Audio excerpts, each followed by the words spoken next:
thanks for coming on. No problem.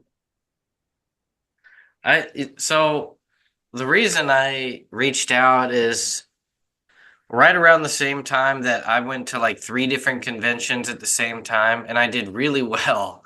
Um, Whenever I say like really well, it was like to me, I was consistently selling stuff. Like everybody that came to my tables and stuff, I probably sold one in four or five or something. I sold at least like a book or a poster or something. And then in my downtime, I was listening to Coffee Comics, and like the same week you were on there, and he was talking about kind of just the culture, or I guess he just wasn't that into the whole conventions. And I thought it was super interesting that he had compared it to a fish market, or like not a fish, not necessarily the market, but just the act of I'm going fishing for the day. and uh and I was like, yeah, that actually sounds to me that was an appealing case. And for you, it seems like your whole business model is sort of using conventions as your primary method of selling your products, which your products seem pretty awesome. It seems like you've got a magazine along with books, comics, prints. So that's why I reached out and was like, I want to have this guy on to talk about your convention experience and basically what all you do. So if you want to just take it from there, fill me in who you are. I know you're out of is that South Carolina? Yes, sir. And like when did you get into this space and talk about your growth and really some of the we'll get into the key pointers on um really your sales techniques.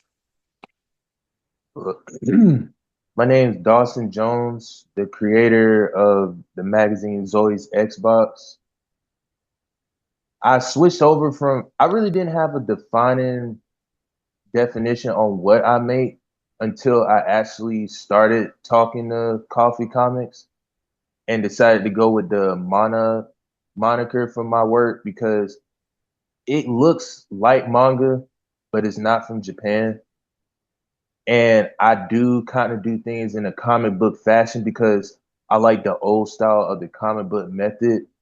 So it was kind of its own thing. And I was thinking like I really don't have a defining like definition on what I'm doing. So it is kind of hard to sell at conventions at the time because a lot of people be like, yo, what is this?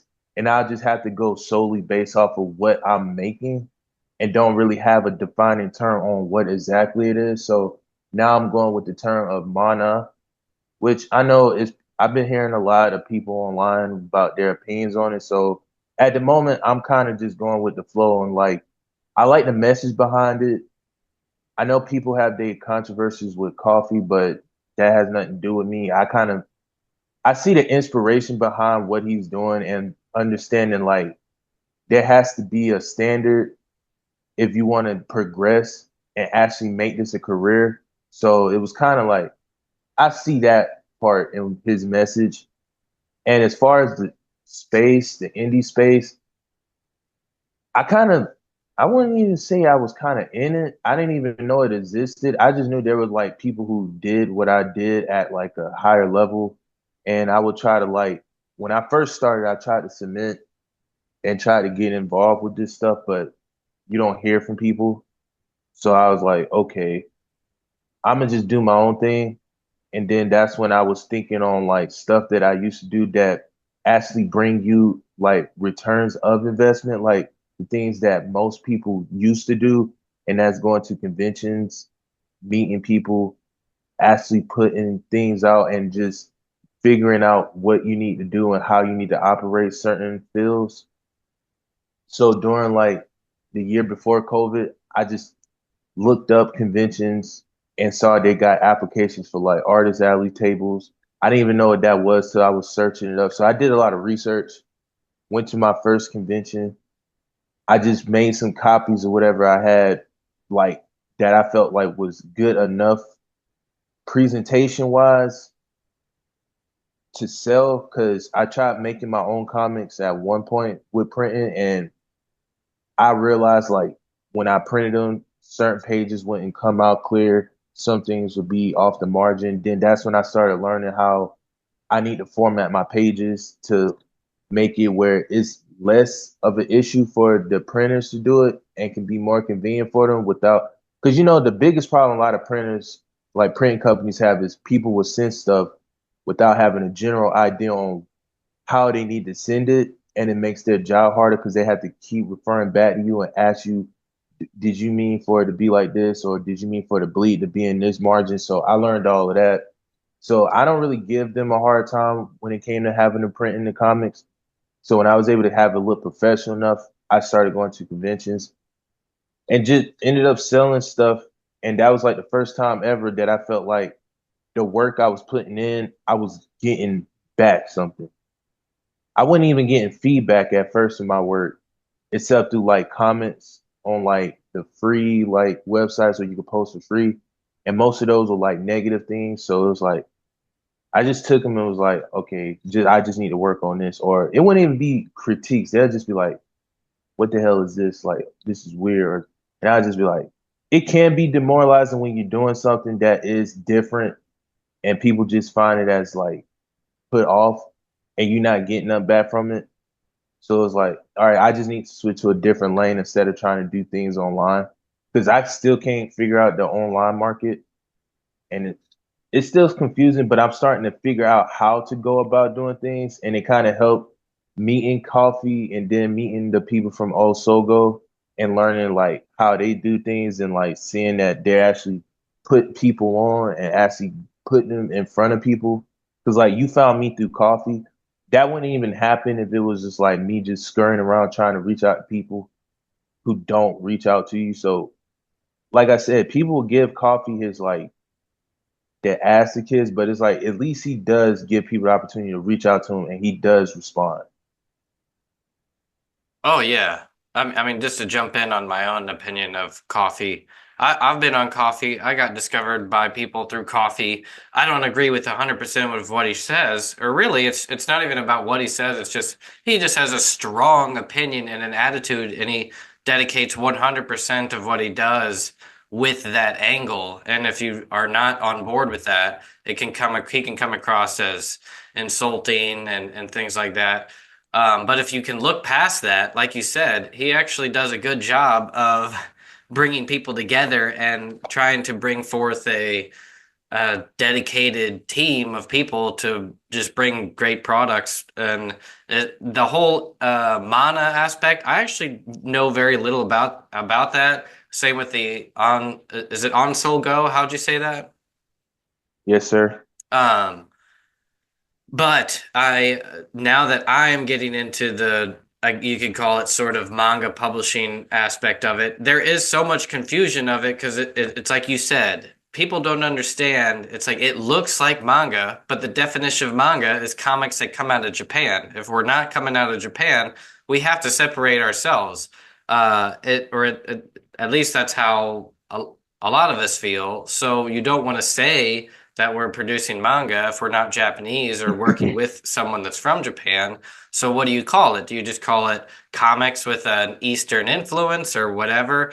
So that, from my understanding, that's where the whole MannA came about. And I don't have anything against it. I can see why people might see it as something to cause controversy, but people will find a controversy in anything out here. But just going back to you getting into this and what you're actually producing, um, what is it? How long are your magazines? How often do you like make them? Like your Zoe's Xbox, and how long have you been doing that? Like, what does the product look like, and how often do you release a new one? Dang, I should get on the video thing to show you, but I am gonna be posting the latest issue. So when we end the thing, I'll shield that in at the end. But I recently started Zoe's Xbox this year. I tried doing a magazine for like the longest time, and I'm one of those people who I wouldn't really say I'm an ideas guy. Like I come up with ideas that I'm just like, oh, that sounds cool. But it ain't really till I put things into practice that I'm like, I can consider myself an ideas guy. Like I'll come up with an idea, then I'll be like, nah, this is stupid. But the magazine thing was something I kind of wanted to do for a long time because when I was selling individual floppies, they would sell, and I was just selling the one series I was working on called Bellixa, which is the one I put the most time into. And I started realizing I've worked on a lot of other stuff beforehand. So one of the marketing techniques I wanted to have when it came to conventions was, okay, I can draw different stuff. And I go to other people tables and they have like they pretty much have everything from issue one to like the latest issue or the latest issue. So it used to be from like issue 1 to 3 of the same series. So people would invest in that. And it does work that way too because it makes things less confusing. You know how like old like Marvel comics, like it's hard to really get into them because you don't know what run to start on. So Yeah. indie work is a lot easier for people to buy. But then I was like, maybe I could get more people to my table if I had a variety of stories that they can buy. And it really comes from the fact that I've been drawing, like I draw a lot of short stories, so I try to do like different genres or genres that I'm comfortable experimenting with. So I was like, I made a horror story, an action story, an adventure story, a sci-fi story, a comedy story. And I'm like, I've been drawing these stories because I can't focus for my life at all on one thing. So I was like, I might as well make individual floppies of each one. So when people come to my table, they can have a variety of like what they are interested in, and I could just explain to them like this one is this. So if you into like horror, you might like this one, and it worked. And then I was like, buying like those individually, it wasn't cost effective, but it does cost a lot of money because then you got to have like 25 copies of this one, 25 copies of that one, and whichever sell more, you got to get more copies of that while trying to sell the other ones. And then you got to analyze which ones don't sell, which ones no one's interested in. And I'm kind of stubborn, so I'm like, if it's a story I like, but no one has an interest in it, I want them to have an interest in it, but you can't force that on people. So I came up with the idea like maybe if I just put them into one, even if they scurry past it, they have no choice but to see it. And maybe somebody catch an interest if they're reading and go back like, okay, I didn't pay attention to it.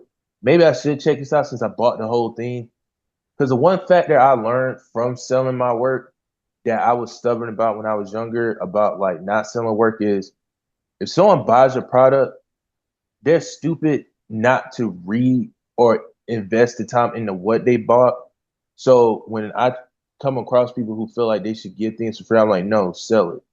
Because if you really want them to check it out, they have to have a reason to. And if they put their wallet behind it, they're going to look at it.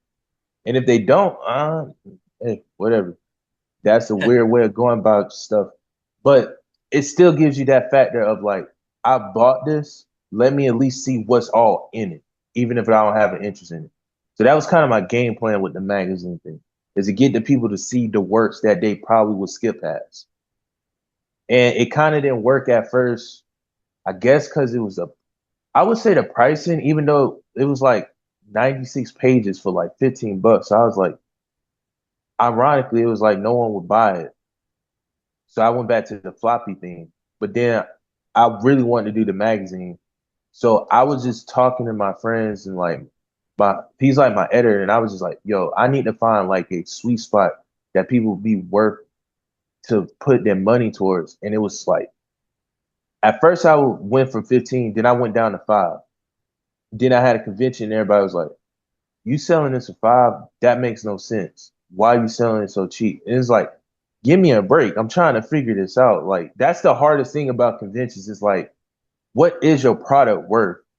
And then Hmm. you got to kind of have you can have a good sales pitch, but charisma and personality also can make people. I thought that actually made people want to put more money into it, but then when I meet people who do sell their stuff, it's like, no, that is like that just helps people buy things to a degree, but your own work, it really just have to be like it's brand new. They really don't want to invest time into it. Give them a reason to buy it. So find a sweet spot price that they're willing to pay for that don't really make them feel like I done put too much into something that I really didn't care about. And I came to $10. So I came up with the idea like, since I do artwork and people like posters, I sell my posters. I would sell issue 1 and 2 and they get a free poster for 20. And it was like, bam. They were like, oh man, yo, that's a deal. And they like the artwork anyway. And when you tell them it's like I drawn all of this myself, they're like, oh man, for real, this is like professional work. So it's like it kind of helped correlate, and it was like a formula, like a chemistry project. You figure out a formula that works for you and you use that. And if you've been in conventions, it's like everybody does the same formula, like fan art, and try to pitch their OC stuff.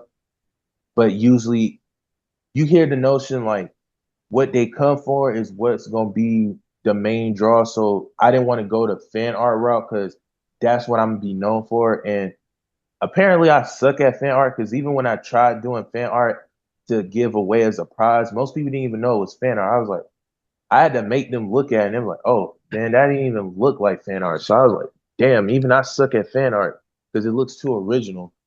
So it's one of those things where it's like figuring out a formula that's different. It's that was the hardest part, but I kind of figured it out and I had to go back to older things, like put my portfolio out so people don't have to ask questions on, oh, what is this? It's like, no, they have something to look at and then they look at the product. And the only question they really have to ask is, how much is this? Or what is this to a smaller degree? And you can just tell them it's a magazine, da da da da da. And then give them the incentives and they're like, they, I sold out. Like I knew I was going to sell out. And when I sold out, I was like, dang, it's not even a prediction anymore. It's a hypothesis. It's like, yeah, it's going to happen. So it's one of those formulas I end up figuring out.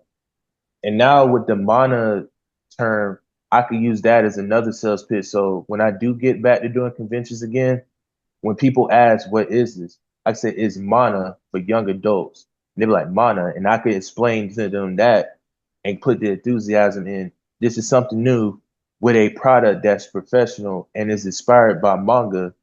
It will help incentivize them more to want to invest and kind of support, but mostly be a part of a movement that I'm passionate about too and want to see come in fruition. So it runs its course. Yeah. Um, to me, looking at your tables on social media, you have a brilliant setup that there's no need for fan art gimmicks or anything. Like to me, if it's it's almost more like you're saying, you've sort of fine tuned to figure out the magic number to sell and like the products and the package together. Your next step is just to figure out like what are the best conventions for you to actually go to. Because from my perspective, the you have a unique uh, art style and way of doing your art and your prints that could make it to where you outshine, or at least like stand out from a lot of the others that are in this space that go to places. And then since you have the Zoe's Xbox magazines, those are not common at all. And I think just by differentiating from a lot of the other stuff that's out there, plus you got like I think I saw in some pictures like the wheel of like spinning. So you actually like make your whole table an experience that's different from other things. And it's also very stylized and it's also very unique to yourself. It's like mostly women. It looks like foreign movie or like advertising posters. It looks really cool. You have like a unique angle. Uh, so to me, it's just like all around interesting. And then that with your pitch down to actually like explaining like what it is. Like you said, I've noticed the same thing to where $10 seems to be the sweet spot, almost like especially if they feel like they're getting a full story. Or like something of substance, like you were saying, the magazine's 96 pages. Like I think that is, and then if you pop in, like yeah, you also get a free postcard or something. The big thing that I discovered, like to really make that shine, is I had to buy like folders to put the artwork in because people didn't want to buy artwork if they didn't have a way to protect it walking around a convention. So I had to get bags. I had to get like little folders that they could put the art in. And then once I had that, and then you just like tell somebody it's like this is only $10 and you get a free poster or a half off like poster or something like that. Or in your case, it's you might be able to get a bundle of the magazines and be like, they're normally 10 each, but if you get all four of these, it's 20 plus a poster for 25. And people will hop on if they have any cash. Everybody has basically, they get cash for these conventions. They take out $100. They have 520s, and then they just have to debate like, is this a table I want to spend one of my 20s on or not? And then if you basically make them feel like they're getting that deal, you got them, you snag them. Because people come there wanting to spend money, and they either know what they want, and they're going to go to those same booths getting what they want. They want the whatever fan art, or they want something new and different. And that's what you're offering, I feel like. Yeah, and it's hard too because it's harder to get people to want to get into brand new things, especially if it doesn't feel authentic. That's one of the main reasons why I kind of wanted to go with the MannA style of doing things because it's like it can feel more authentic to like express to people. So when they do ask, I can say confidently, this is this. Because that was one of the hardest things at conventions was to convince them like, what exactly is this? Because I'll be like, it's comics, but then they'll be like, but it looks like manga. And now I'm like, well, to be honest, the term for manga and comics is kind of similar, even though manga does have more of a literal term to it compared to comics because they also use the comic terminology in Japan, like comicsu and stuff. So they also use that term. So manga is kind of a different thing for them too in Japan. But that's where it's kind of annoying because there's a binary with all that, and it's like it makes everything confusing. Ironically, people don't like labels, but labels help keep things concise. So it's like just have the label that way people don't have to try to figure out what's going on. And as far as like this selling thing, it's harder to sell your stuff like original art too at conventions because the one thing you do got to understand is people going there for what they know and what they want. So it's mostly like you have like a small minority of people who do want original something or something new, and it has to be very, very professional, or they have to have seen it before, which it can discourage a lot of people. Which I try to explain in coffee about that. That's where proper business etiquette come in. So anyone who comes to your table, whether people like it or not, especially artists, they got to understand the person has to have an experience when they come to your table. And it's kind of Hmm. hard to give them that experience being an artist because we're like way more passionate and more like conflicted on how things should be presented when it comes to our art than how it's perceived.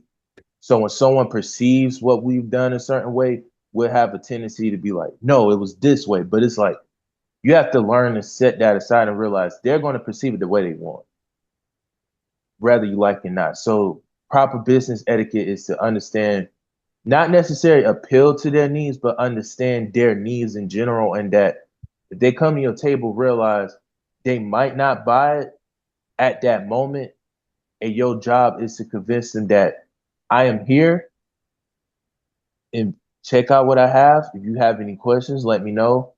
Let understand that they might want to go look at some other stuff and give them the initiative to want to come back once they have a look and a gander at the other things that they might want to consider that might be more for their taste than what you have.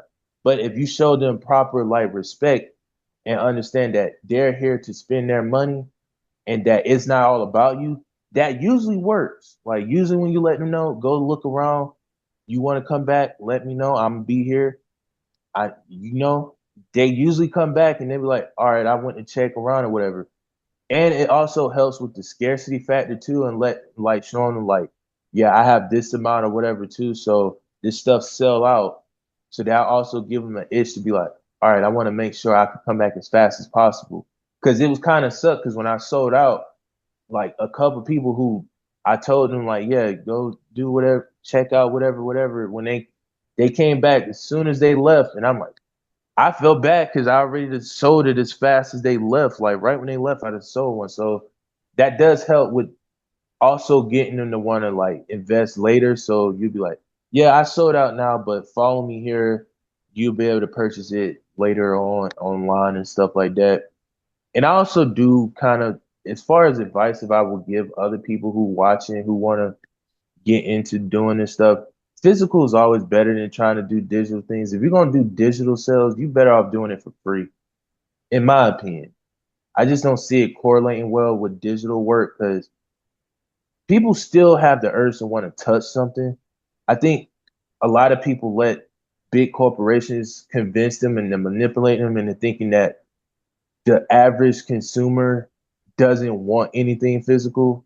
And because streaming and stuff is the go-to, that they think that, oh, these people like DVDs or CDs and that, there are probably still people who think like buying that stuff is stupid. But it's like, no, there are people who still will do that if these corporations incentivize it. It's just they're so far out of touch with the human experience that it's like, oh, we have to do it this way because it's the fastest way to get things done, even though it's not the best way of return on investment, in my opinion. That's why box office, I don't even think box office records are even valid anymore because it's like, how can you assess that unless people go to the movies and spend money on it while they're sitting at home watching it on streaming services? How can you tell if this made any money anyway if they didn't go out and actually physically spend the money to sit down and watch it? No, yeah, I agree. It's we're definitely in a weird split of although everything is seemingly going digital in your and I realm, the customer base is split into people that are just readers. And the people that are just readers, they're the ones that just read.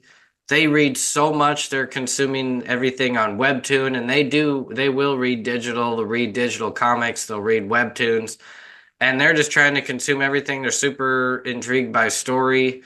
But when it comes to the people that come to conventions, those are not necessarily, although they are also readers, they are mainly collectors or they're there for the physical. Like that's why they came and they are willing to spend money just to go to a giant place, just to buy physical things.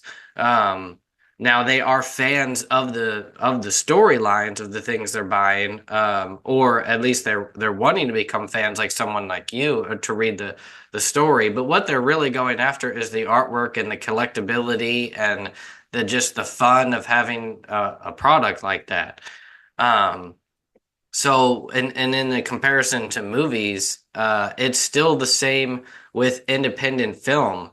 If you look at something like the distributor A24, they have a whole business model that's still dedicated to the medium of selling physical products associated with the movies they distribute, including the Blu-rays, screenplays, like it, and they make them like collectible, high quality products. And that's a large portion of that audience that actually goes to see the movie is people that are really just see it. They're fans of the films, but they're also fans of the company and the physical products. Like they consider the movie just one aspect of what it is as a whole. Like they like to collect things associated with it. They're like a part of that fandom. Um, and there's still a huge market in all that. The only things that are like just strictly, oh, I just watch things for, it's the new thing that I stream or whatever. I feel like that's also, you can argue, is sort of a separate market that is just like the slop of people that they just are consuming. It could be them doom scrolling social media, or it could be them, you know, watching the next Marvel movie on their, TV screens at home. It's like that's just like a secondary form of entertainment. They're not there dedicated to the specific, I don't know, story or genre or subgenre that they're watching. Like someone that's just watching the slop blockbuster films that come out, is separate from somebody that's dedicated to seeing the new hype of the next independent horror film that's coming out. And so in our market, especially like comics and collectibles, we are satisfying the more niche, the subcultures of the entire pop culture space, if that makes sense. hmm And I was watching some video on as far as trying to make something like mainstream appeal. If you do things online as far as marketing wise, it is good to have it where there are people who are willing to invest like their time into like presenting that product in like mainstream like network like YouTube and stuff. So that does come with the aspect on like if it's free, it does help a lot because they can mass share it without worrying about copyright and infringement and stuff like that, and spreading the word to like, yo, I've been following this, YouTubers who do reviews on like latest chapters of like manga and stuff. But even then, they don't really worry about the copyright infringement either. They just do it because they love the product that much. Yeah.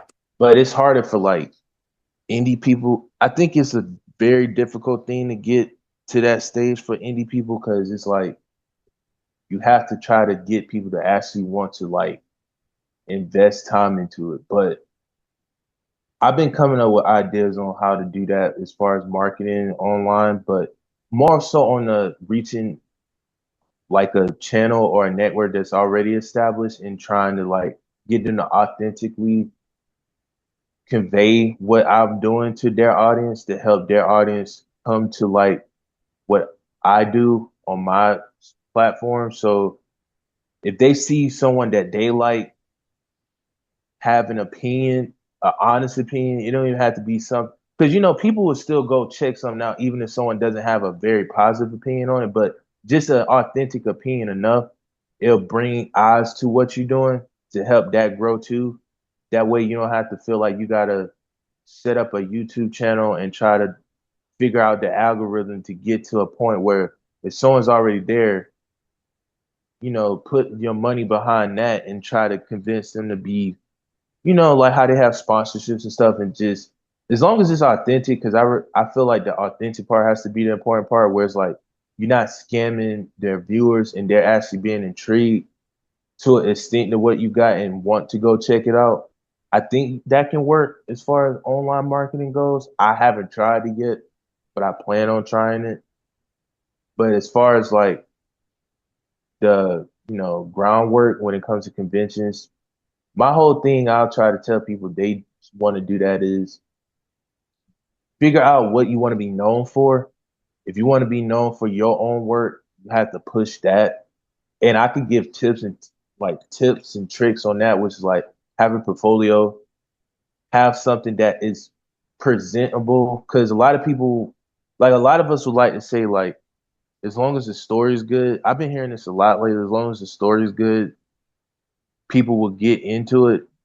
That's that's nice to believe, but that's delusional because whether people like it or not, if it don't appeal visually, like first, whatever you have in there don't matter.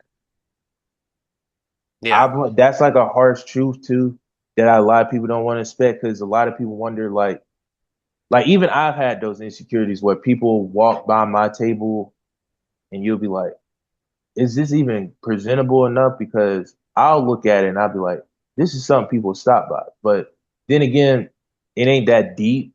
Some people just like it's not really their, itch. It's like they like what they're probably there for what they want, which is usually what the cons are made for, is usually made for fandoms that are already been established by big corporations. So they want to meet their favorite voice actors or like buy their favorite merch from their favorite anime and manga that's like mainstream stuff. They really don't care about indie creator stuff.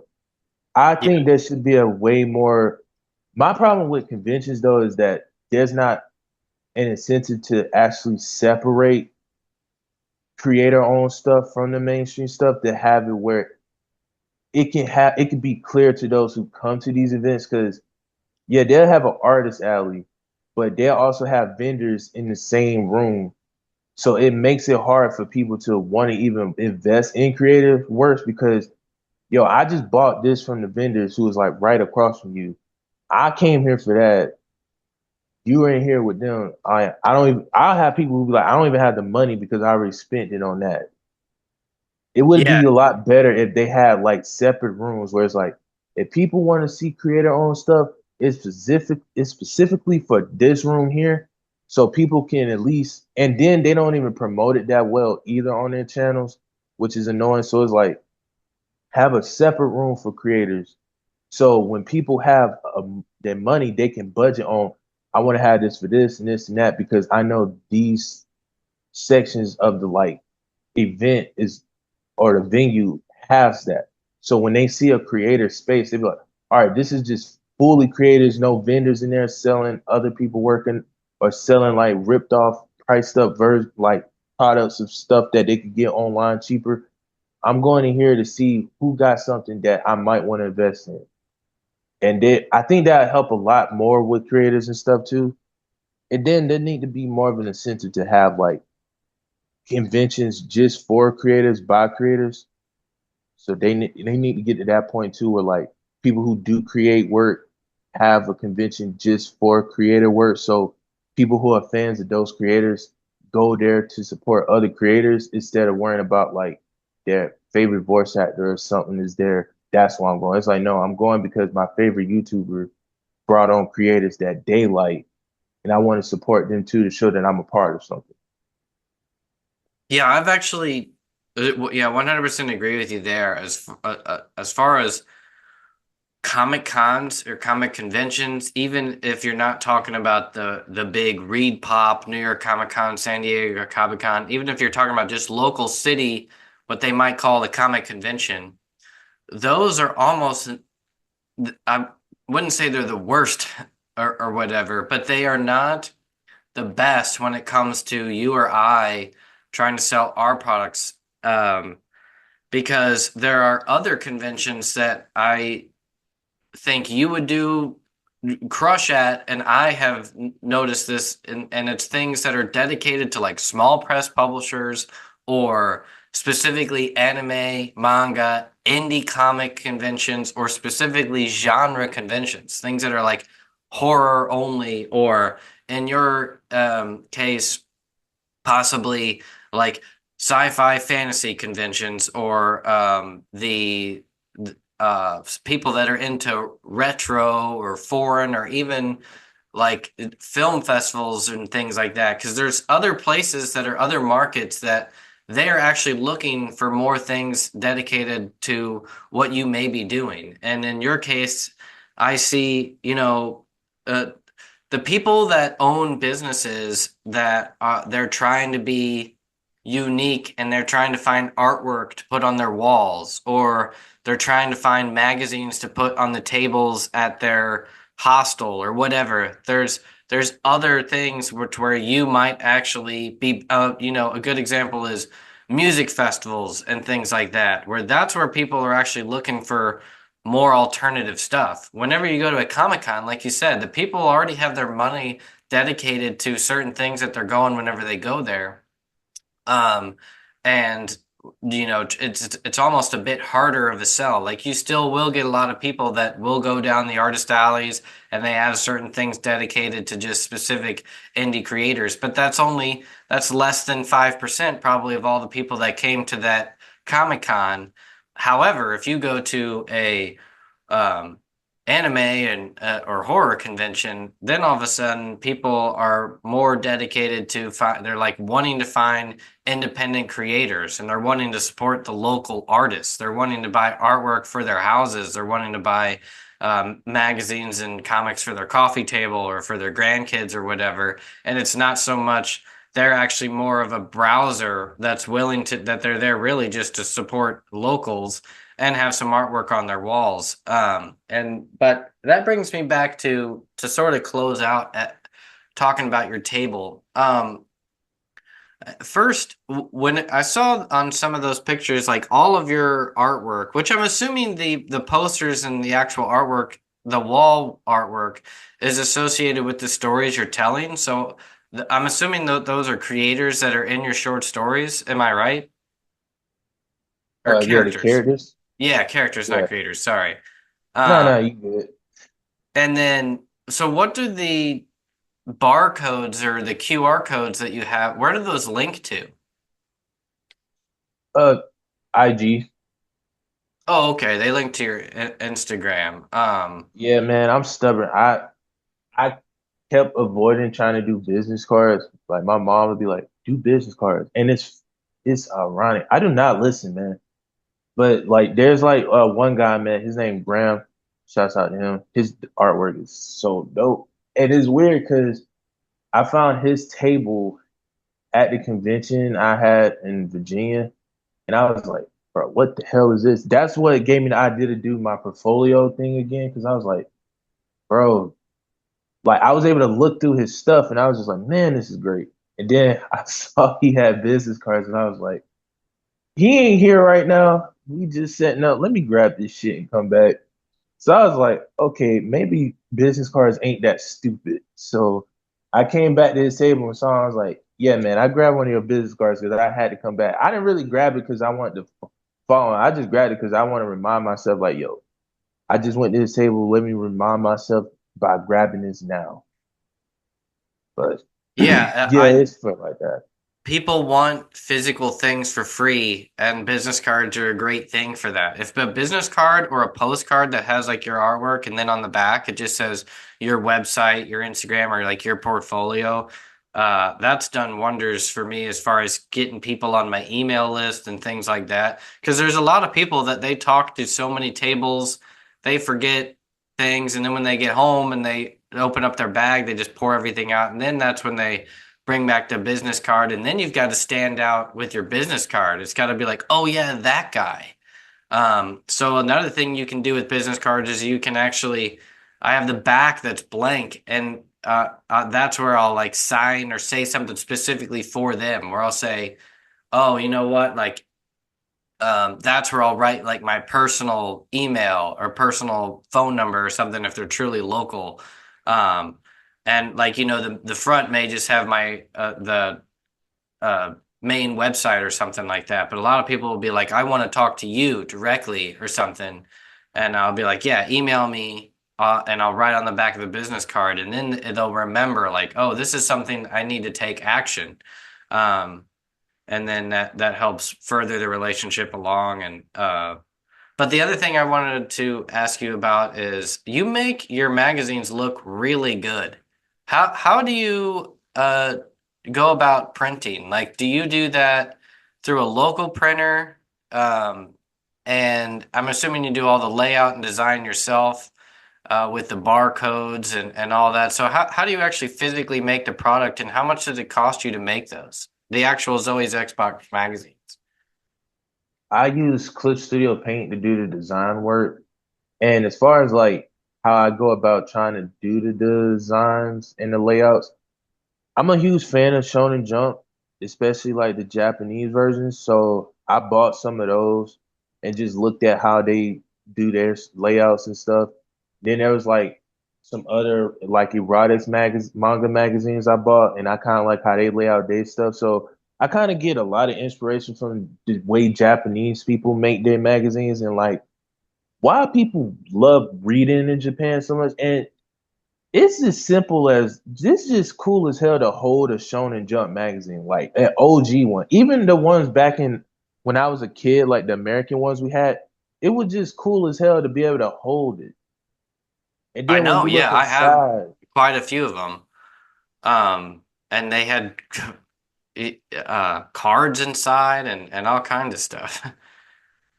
yeah, and it's just like having something cool looking to hold. It makes you want to look at what's inside, and when there's even more cool stuff inside, you like, oh yeah, man, I'm really glad I spent. Back then it was like $5. Somebody said it was seven. This sucks to be them. It was five for us. Like spending $5 on a Shonen Jump magazine and everything in there is just cool as hell. It's like it's just something like you said to collect and invest your time into when you got the time to want to check out what's inside. So my whole thing was to make something where it's like when someone hold it, they want to look inside. And as far as printing, I used to print with Gray Code Comics, and I wanted to do color, but color costs a lot, so I went with black and white. I think it's like around $2 to $3 for like 25 something copies. And the more copies you buy, the cheaper it is. But I kind of changed now, and when I was talking to Seiji, he's like the CEO for Onsogo, the MannA magazine in Chicago. He had his own printers, and he kind of inspired me to want to do it myself. So now I bought my own printer and been trying to figure out how to do it myself because I wanted to look a certain way and feel a certain way. And then knowing that if I sell it and it's handmade, maybe people appreciate it even more because like he didn't even go to a printer no more. It's like he actually is doing it by hand now. So mass production wise, I might still go with the printing companies if I go to conventions and stuff, but I kind of want to try to do it handmade now. So I went with a commission style. Like this is something I'm gonna be updating when I post it on IG. But I'm kind of going with like a commission style of selling it where I have like a tiers on what the magazine come with. So when I get the orders in, I could use that to buy my materials to print the magazine, make it myself, and then send it to people. So kind of like a print on demand style of doing things. And I kind of wanted to add my own touches to it, like a mini poster to go with it. And I actually came up with the idea now to actually draw original artwork on the backer boards, signed. Oh, So yeah, that's cool. now I'm gonna start doing that where it's like if people want, and then like selling like apparel too. So I have like a tier where you can get a sweatshirt with colored art too. So not even just black and white, but like they spend like $60, you get like a colored artwork on the backer board signed by me with the sweatshirt with the magazine, all done by hand with a poster. That's awesome. What is the band camp associated with your stuff? Do you Oh make yeah, music as yeah, yeah, yeah. well? Yeah, actually, I should have mentioned this first. The name Zoe's Xbox came from like me and my homie made music. When we got out of high school. We went by a different name. It sucks I came up with this name like right when we were done making music, but the name of our group is Zoe's Xbox. It was just a cool name to use because like I like bands and I like how bands use names and stuff. It sucks because every name that I wanted to use, a band name already used the shit. So Yeah, like I need to just come up with something just obscure that I know nobody would have thought of. And I was just like, all right, Zoe's Xbox. It was just funny to say. Like I just like how it comes off the tongue. It's just it's like, it's genius. It's yeah, I always talk about it for SEO, it's great. For phonetically, the way it sounds, you have Z's and X's in there. It's great. For like aesthetics, you associate it with just like an attractive woman and then all your artworks. It perfectly fits to me somehow your entire aesthetic with like your artwork and the fact that it's sort of manga art and magazines. yeah. And as far as stories wise, I just come up with some weird stories too. So the name does help with the stories. So like, if you ever were to buy a magazine and you read the stories, you'd be like, yeah, okay, I see why he named it that. Because it's like the stories I'll come up with will be something that I always try to come up with an idea that has been done before, but it's done in an interesting way to the point that it feels new. Like, the saying, nothing's really original. But if you take a lot from things that you really love and mush them in together, it will be original just off the basis that it's inspired by so much thing that it had no choice but to be its own thing. And Hmm. I kind of get that from like one of my biggest inspirations too is like Quentin Tarantino. So when I come up with stuff, I kind of think like, how would he do it? It's like just take stuff that I like and just mix that shit together and just come up with something crazy. Nice. Um, I think I've covered a lot of ground here. I want to bring you on again after I go through another couple of circuits, and as you try new things, we'll talk again more nitty gritty. But this was a great introduction. Thanks for coming on. Do you have anything else you want to promote? So for people who don't know, I'll put the links in the description. Zoe's Xbox on Instagram. You don't have a website, I'm assuming, or do you have a link tree or anything like that? That's actually what I'm working on now. That's why I was like not doing the face cam because I'm working on that while on here. So I'm getting a website together with the product because I'm gonna be well, I might as well say it now. So issue 3 of the winter issue of Zoe's Xbox will be releasing on November 16th. And I will be posting the tier list on the variant list on which ones you can want to buy. So I have all that presented. And I also started like a Trello thing. I think that's what my friend called it, where if people want to see the process on where their order is and if I'm working on it, I'll have all that presented. So I have all that information provided and I'll be launching the website Wednesday with that update. Oh, nice. That's fast. Perfect. Yeah, a Trello. Yeah, you got to get a website, man, and a shop because I'll help you do it if needed. Because yeah, I've with your stuff, there's no reason like like I would buy a whole bundle of your stuff for like $80 to get, all the magazines, a couple of the artwork. And I don't see why anybody else I can see other people wanting to do the same thing because it's unique. And then whenever people actually go to conventions, that's where you might have more exclusive stuff. And then people want just like an exclusive, especially if you start selling apparel and stuff as well. It's like I don't see why yours couldn't expand into like a whole uh, perfect mixture of things to where you're selling the magazines, the artwork, the apparel, and Zoe's Xbox becomes just like an exclusive um very personal, like you said, especially since you're printing these things yourself. It's like it's associated with you and your art, and if it's exclusive you can actually sell it for more and people are willing to pay that price. And just for the magazine that might be 10, and then for the sweatshirt or something, if you only sell like one kind, and then each convention or each season, it's only this one, and then once you make it, it's done. You don't make any more of that. Like I see your company in a way could go that route, and I think it's really cool, and that's why I wanted to have you on. And I also like the advice, pretty much it was advice in my opinion on like figuring out different like events to go to as far as like not just Comic Cons because I feel like actually listen to you explain it, it might benefit me more to try to invest in the figuring out other places to go, like festivals and stuff like that too, and seeing how my investment would go with that. So I'm will look into that also. Yeah, I think you could crush it if you found the right places to go to. I'm not sure how much is out there.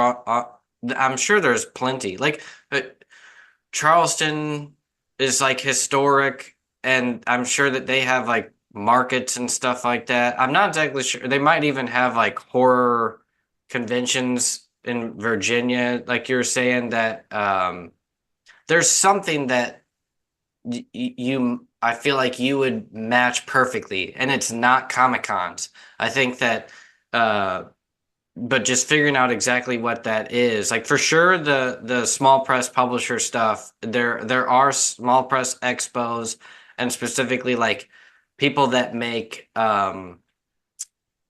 not self-made there's a term that they call it and I don't remember what it is. It's almost like poetry in print form, and I can't remember. There's different forms that people focus on whenever they have conventions, and yeah, so it's worth researching. And I'm actually creating a list of specific things like that, and I'll send it over to you once I get things gathered. And like you said, it's hard for some of these things. A horror convention might charge you $800, or a festival convention, they get so many people, they might charge you like, same thing where you're like looking at over 500 table. And it's like, in that case, it's probably not worth it. But there's some things that, they're only like $80 a table, or you can split with somebody and do 45-45. Um, and then it might only get 1,000 attendees, but 400 of those people actually were going to care about your table. That's all I have to say. So if you got nothing else, I'll let you go, man. Yes, sir. Thanks for having me. But yeah, all right, I'll post this probably next week sometime. Send me the link. I'll send you the link. All right, catch you later.